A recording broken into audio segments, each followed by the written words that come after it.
बिस्मिल्लाहिर्रहमानिर्रहीम। अस्सलाम वालेकुम रहमतुल्लाहि वबरकातुहू। इंसान को अल्लाह ताला इन 4 सिफ़ात से अगर नवाज दें, दुनिया की कोई चीज़ और उसके पास मौजूद ना भी हो तो इसे कोई गम कोई फ़िक्र की ज़रूरत नहीं होती। इस वीडियो को एंड तक देखें, क्या पता आपके अंदर भी ये 4 आदतें पाई जाती हों और आप अल्लाह ताला के उन खुश नसीब बंदों में शुमार होती हों। इमाम बुखारी रहमतुल्लाह अलैह अपनी किताब अल अदा मुफरद में हज़रत अब्दुल्लाह बिन उमर बिन आस रज़ी अल्लाह तआला अन्हा से एक रवायत नकल की है, जिसमें हज़रत अब्दुल्लाह बिन उमर रज़ी अल्लाह तआला उम्मत को 4 हसलतों के हसूल की तरगीब दे रहे हैं और हदीस की बाज़ किताबों में इसे रसूल अकरम सल्लल्लाहु अलैहि वसल्लम के हदीस के तौर पर जिक्र किया गया है। हज़रत अब्दुल्लाह बिन उमर रज़ी अल्लाह तआला फरमाते हैं कि जिस इंसान को अल्लाह ताला 4 सिफ़ात से नवाज दें, वो दुनिया की कोई चीज़ भी उसके पास मौजूद ना हो तो उसे किसी किस्म का गम और फ़िक्र करने की ज़रूरत नहीं।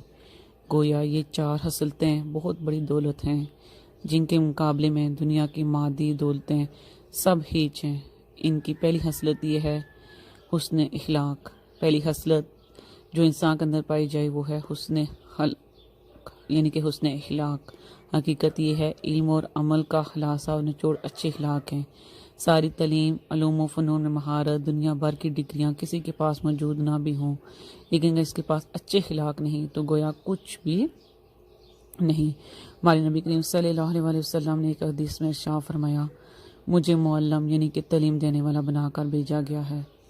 तो साथ ही दूसरी जानिब आपने फरमाया कि मुझे इसलिए भी महबूस किया गया ताकि मैं आला इखलाक की तकमील करूं। और फिर अकरम सल्लल्लाहु अलैहि वसल्लम ने इरशाद फरमाया कैसे इखलाक की तालीम भी दी और अमली नमूना पेश किया, जिसका जिक्र कुरान पाक में अल्लाह ताला ने बुलंद कलमात से फरमाया है। आप इखलाक के बुलंद मर्तबे पर फाइज हैं। आप सल्लम के बुलंद इखलाक का नमूना हैं। आप सल्लम का इखलाक इतना आला था कि उससे दुश्मन भी मुतासिर होते थे। हज़रत अनस रज़ी अल्लाह तआला अन्हा ने आपके बुलंद इखलाक का नक्शा यूँ बयान किया है कि मदीना मुनव्वरा में अगर किसी की बांदी को भी कोई काम होता तो कोई ज़रूरत होती तो आप सल्लम को तलब फरमाती तो आप इसकी ज़रूरत के लिए भी हाजिर होते और जहां वो कहती आप इसके काम को सर अंजाम देते थे। इस पहली हसलत का असूल भी हर साहिब ईमान को करना चाहिए और हकीकत ये है कि इंसान इबादत की कमी के बावजूद उसने इखलाक की बदौलत बड़ा ऊंचा रुतबा हासिल कर। इसलिए सुनन अबी दाऊद की एक रवायत में उम्मुल मोमिनीन हज़रत आयशा रज़ी अल्लाह अन्हा फरमाती हैं, रसूल अकरम सल्लल्लाहु अलैहि वसल्लम ने इरशाद फरमाया, आदमी उसने इखलाक की बदौलत इन लोगों का मुकाम हासिल कर लेता है जो रात भर नवाफिल पढ़ते हों और दिन भर रोज़ा रखते हों। कितनी ऊंची फजीलत है। इस हदीस से हमें हुस्न इखलाक की फजीलत मालूम होती है। हज़रत माज़ रज़ी अल्लाह तआला अन्हा को आखिरी और अहम नसीहत। हज़रत माज़ रज़ी अल्लाह तआला अन्हा बहुत मशहूर सहाबी हैं। इन्हें यमन की तरफ भेजते हुए आप सल्लम ने इरशाद फरमाया और नसीहत फरमाई। इमाम मालिक ने मोता इमाम मालिक में हज़रत माज़ का ये कौल नकल किया है। हज़रत माज़ फरमाते हैं, मैंने रवाना होने के लिए अपनी सवारी की रकाब में पाँव रख दिया था तो सरकारी दो आलम नबी करीम सल्लल्लाहु अलैहि वसल्लम ने इरशाद फरमाया, ए माज़, लोगों के साथ अच्छे इखलाक से पेश आना। दूसरी हसलत पाकीज़ा खाना।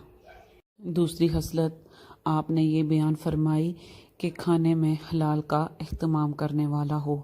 ये बहुत ऊंची हसलत है। इंसान को हमेशा हलाल इसका एहतमाम करना चाहिए। किसी भी हराम के ज़रिए से अपने आप को महफूज रखना चाहिए। हराम से एक तो मुसलमान दूर रहे और मुश्तबह चीज़ों से भी अपने आप को बचाए। हलाल कमाई से इंसान नेकी की तरफ रागिब होता है। नेकी का जज्बा और नेकी का शौक पैदा होता है। इसलिए आप सल्लल्लाहु अलैहि वसल्लम ने इरशाद फरमाया, हलाल रोज़ी को तलब भी एक इस्लामी फरीज़ा करार दिया। हज़रत आयशा रज़ी अल्लाह तआला फरमाती हैं, सबसे अफजल इबादत हराम से बचने को करार देती थी। हराम खाने की वजह से इंसान की बातें कबूल नहीं होती, दुआएं रद्द हो जाती हैं। अहादीस में इसका तफसीली जिक्र मौजूद है। तीसरी हसलत गुफ्तगू में सच इख्तियार करना, सच्चाई। तीसरी हसलत ये बयान की गई है कि जब किसी को बात में सच्चाई की दौलत नसीब हो, ये भी आला सिफत है।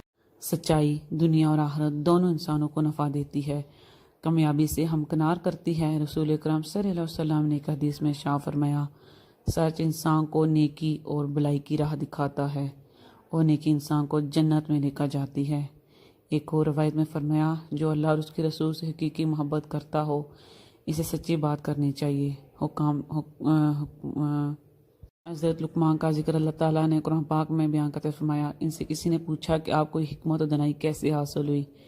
انہوں نے کہا کہ میں نے ہمیشہ 2 چیزوں کا اہتمام کیا، ایک یہ کہ ہمیشہ سچ بولا، دوسرا فضول کاموں سے اجتناب کیا۔ ان 2 اسباب کے سبب مجھے حکمت اور دانائی ملی ہے۔ چوتھی خصلت امانت کی پاسداری۔ چوتھی خصلت جس بھی میں بھی ہو وہ بھی خوش قسمت انسان ہے۔ اس کا روایت میں ذکر کیا گیا ہے کہ امانت کی پاسداری ہونی چاہیے۔ انسان کے پاس امانت چاہے مال کی صورت میں ہو، چاہے کلام کی صورت میں ہو، عہدہ اور منصب کی صورت میں ہو، مشورے کی صورت میں ہو، بہر صورت امانت کا لحاظ رکھنا چاہیے، امانت کی پاسداری اور حیا رکھنا چاہیے۔ امانت کی مختلف صورتیں، اسی طرح کسی شخص سے پاس بطور رعایت کوئی سامان ہو، کسی نے استعمال کے لیے کوئی چیز دی بھی ہو، یہ بھی امانت میں شامل ہے۔ راستے میں یا کسی بھی جگہ کوئی گری پڑی ہوئی چیز کسی انسان کو ملتی ہے تو اس کو مالک تک پہنچانا بھی ہمارا فرض ہے، اور کسی کا مال رکھوایا ہو یا رکھوانے والا دنیا سے چلا گیا ہو، یہ مال بھی اس کی امانت ہے، اس کو مرحوم کے ورثہ تک پہنچایا جائے۔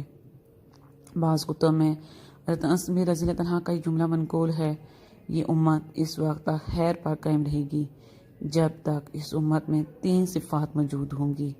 ایک یہ کہ سچائی کو اختیار کرنے والے ہوں، دوسرا یہ کہ جب فیصلہ کریں تو حق اور انصاف کے مطابق فیصلہ کریں، تیسرا یہ کہ جب امت کے لوگوں سے رحم طلب کیا جائے تو رحم کریں، اور 3 اصول جب امت سے خارج ہو جائیں تو وہ فتنہ میں مبتلا ہو جائیں گے۔ رسول اکرم صلی اللہ علیہ وآلہ وسلم کا اپنے خطبوں میں امانت کا ذکر فرمانا۔ حضرت انس رضی اللہ عنہ شاہ فرماتے ہیں کہ اکثر و بیشتر رسول اکرم صلی اللہ علیہ وآلہ وسلم ہمیں خطبہ دیتے تو یہ شاہ فرماتے تھے، لا ایمان لمن لا امانت لہ ولا دین لمن لا عہد لہ۔ جس میں امانت داری کا وصف نہیں اس کا ایمان کامل نہیں، اور جس میں عہد اور وعدہ کی پاسداری نہیں اس کا دین کامل نہیں۔ اب اس تمام واقعے سے حاصل یہ ہے کہ جس مسلمان کے پاس 4 صفات موجود ہیں وہ دنیا کا خوش قسمت انسان ہے۔ اگر دنیا کی کوئی دولت اس کے پاس نہ بھی ہو تب بھی اس کے لیے 4 صفات دنیا کی ہر چیز ہر نعمت سے پیاری اور افضل ہیں، یہ بہت بڑی دولت ہیں۔ اللہ تعالی ہمیں ان 4 ہستوں کو اپنانے کی توفیق عطا فرمائے، اس پیغام کو دوسروں تک پہنچائیں، کیا پتہ آپ کی وجہ سے دوسروں کی زندگی بدل جائے۔ آمین۔